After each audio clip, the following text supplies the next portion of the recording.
Hey guys, Khulumbai nwngthang angni गुबुन मोनसे गोदान भिडिअ बरायनाय बावहरनाय थाबाय स दिनैनि भिडिअआ जाहैबाय नै दायो आङो एयारपर्टआवहाय थांगासिनो आरोना आंनि लोगोआबो न'आव थांसिगोन स जोङो जयैनो थांनोसै ओमफ्राय थांनोथ' गोसो गैयामोन मुम्बाइनिफ्राय आरो गोबां बेरायनांगौ दंबावोमोन अब्लाबो बिराद गोबाव जाफैबाय ओमफ्राय आंना देहायाबो बारा थिग नङा एसे लोमजानाय बायदि मोनदों नालाय बेखायनो न'आवनो थांनोसै होननानै सानबाय आरोना स नोंथांमोना जुदि आंनि भिडिअखौ नायनो इन्ट्रेस्टेडब्ला नायलांबाय थादो ना मा होनो थ' बिदिब्ला आंनि भिडिअखौ स्टार्ट खालामनोसै चलो Good evening, ladies and gentlemen. This is Captain.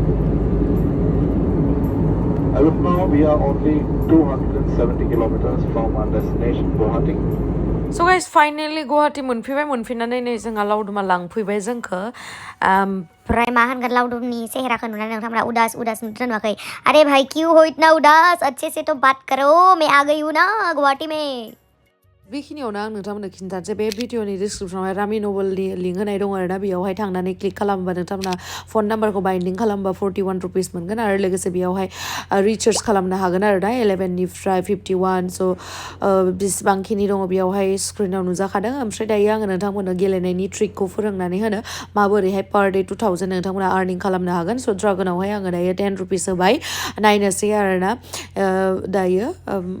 स नै आङो दा फार्स्टआवनो लस जाबाय आरोना 10 रुपिस स आङो दायो 30 रुपिस बेट खालामसै आरोना स दायो बेटिं स्टार्ट जाबाय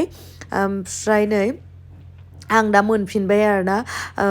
10 रुपिस लस जानाया आं दा 30 रुपिस मोनसिबाय स आं दायो एगेन 10 रुपिस बेट खालामबाय टाइगारावहाय स नै आरो लस जालायबाय आङो बाट डोन्ट वरि आरोना नेक्स्ट टाइमावहाय आङो दायो बेसेबां खालामसै आङो 30 रुपिस खालामबाय टाइगारावहाय स आङो बेवहायबो जेनलायबाय स नेक्स्टआवहाय माबोरैहाय ट्रिकखौ फोरोंना होनो आङो लस जानायखौहाय माबोरै गिदिंफिनना लाबोनो 90 रुपिस होखाबाय आङो टाइगारावहाय स ये आं देरहाबाय गाइस स बिदिनो आरोना ट्रिकआ लस जानायखौहाय लाबोफिननो हायो स बेबायदिनो कन्टिनिउसलि नोंथांमोना बेबायदि ट्रिकखौहाय माबा खालामबानो जाबाय बेटिं खालामबानो जाबाय स आङो अलमस्ट 600 आर्न खालामबाय आरोना 10 मिनिट्सआवनो स बेयावहाय नोंथांमोना इजिलि उइथड्र खालामनो हागोन उइथड्र अप्सनाव थांनानै नोंथांमोना गावनि पेमेन्टखौहाय गावनि एकाउन्टावहाय मोननो हागोन जेरैहाय नै दा नटिफिकेसन फैबायानो आंना स नै आंना मानि रिसिभ खालामनायनि आरोना स बिदिनो गेलेना नोंथांमोनाबो रां खामायनो हागोन उन्दुना सिखारनानै नालाय खानाय सानाय बोरैबा जाजोब्बाय ओमफ्राय मेगना थब जाबाय गाइस नै दायो मोनफैनानै दसे गोबाव उन्दुबाय आङो ओमफ्राय उन्दुनानैहाय दायो जोङो एसे बाजार खालामनांगौ दङ स बेखौनो बाजार खालामनो थाखाय थांनो नागिरदों आरोना स नोंथांमोनाबो थुफादो आंजों लोगोसे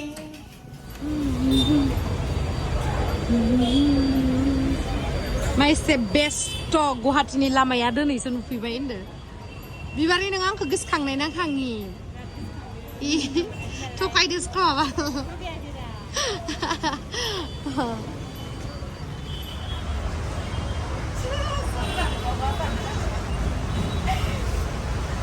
स गाइस दिनै दायो जोङो बेड कभार बेडशिट बायनो थाखाय फैदों आरोना नोंसोरबो आंजों लोगोसे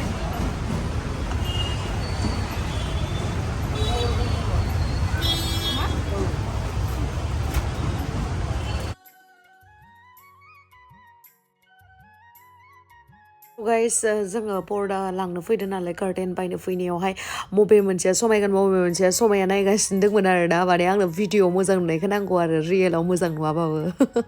ओमफ्राय नैबे ग्रीन कालारखौबो फसायदोंमोन पार्पल कालारखौ लासिगोन आरोना जोङो पार्पलजों लाइट ब्लु कालार लादों आरोना उनावहाय नोंथांमोना नुगोन ओमफ्राय आंनो मोनसे मा होनो कनफिउज जाबाय थानायनि इखौ साबसिन नुदोंलै लावदुमखौ नायनो होदोंमोन आरोना बिलाइ फिसा फिसाखौ पिंक कालार जोंनि रुमनिजों मिलायगोन इयो ना बरिया नानिनि खानाया नायनाय इयाव सिन जादों बाङाय स नै बिलिं खालामबाय जोङो लाबाय आरोना दा उनावहाय नुगोन मा लाखो बारा बुस्थु लायाखै ओमफ्राय बिनि उनावहाय नै बेयावहाय जालांसै आरोना बेलटलायावहाय बशिष्ट सारियालियावहाय डिसि प्लाजायावहाय बिराद गोथाव मोनो आरोना बे स्विट्सनि जिथु दखान दङो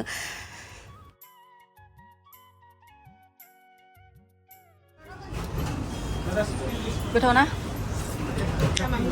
गोथाव नङाबा आंखौ बुनो नामायदोंमोन इयो गोथाव दिनैसो जाबाय आं इखौ लादु फिसा फिसा मिस्टेकखौ आं मिथियोना नोंलाय मा जानायलै जायाबो मिथियो बिदि बुस्थुआ गोथाव होननानै लावदुमा मोनफै जायासै आरो नै बेबो गोथाव बेबो गोथाव बेबो गोथाव बिबारे जाजोब्बाय एबार इखौ नानिया जानो होनो गोथाव जायोना जाया गोथाव नङाबा मा खालामगोन सुगोन बा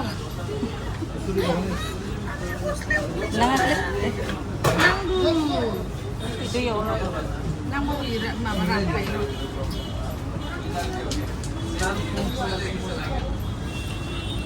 गोथावानो होमबाबो आं जायानो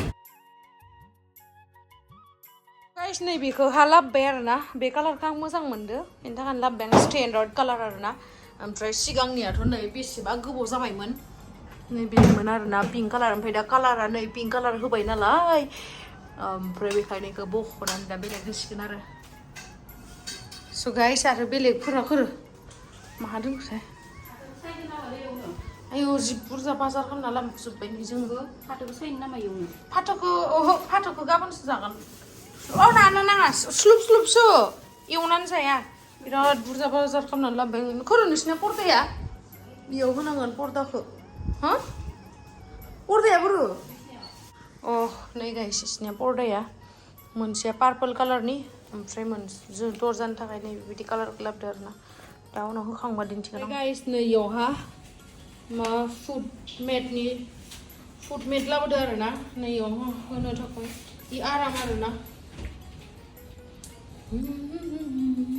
स' गाइस नै बेयावहायबो लगायखांबाय ब्लु कालारनि नैबे ब्लु कालार डिं डिं डिं डिं डिं डिं डिं डिं डिं डिं ब्लु कालार पार्पलावहाय ओमफ्राय जोंनि रुमनिया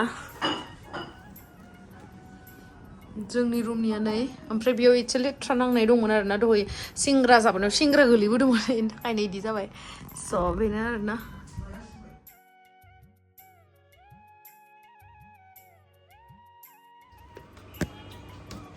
सबाय बिमा फान्थाव फ्राय ना आरो पालें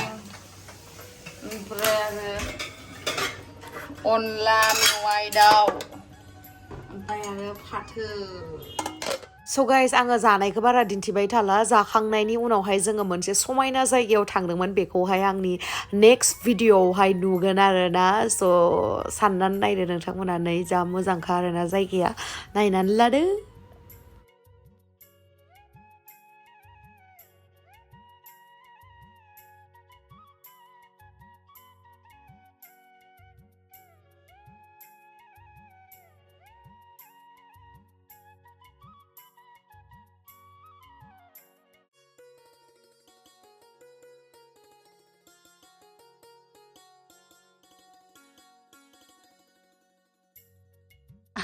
जानो मोजांथार खिन्थु जोंनि जायगायावहाय बेबायदि मोननाय नङा आरोना बुट जलकिया बाप्पा खम आलुगोन नालाय इखौसो जागौमोनलै आङो बादामथ' एटाल'म हा दादा बादाम एटा खैथा जागोन नोंलाय पानिपुरि बादामखौ बांसिन जानांगौ दा नै एटु तिनटाल'म हा दादा तिनटा बादाम बाथोन जानांगौ दा ना दिनै मेरा बिना फुजा दं बलबम जायोना आपनालोगे আজি যাব पानिपुरि जानो फैदो आमियो थियारि असिर मोखां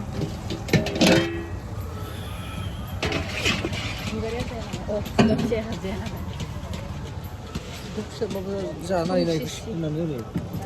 गोग्लैयो मानसिया गोदो इमान मेलेम गोनां आंनोलाय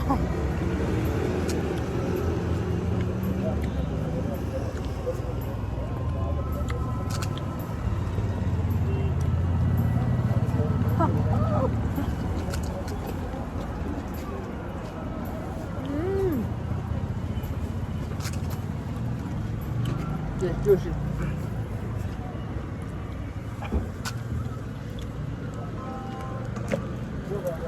So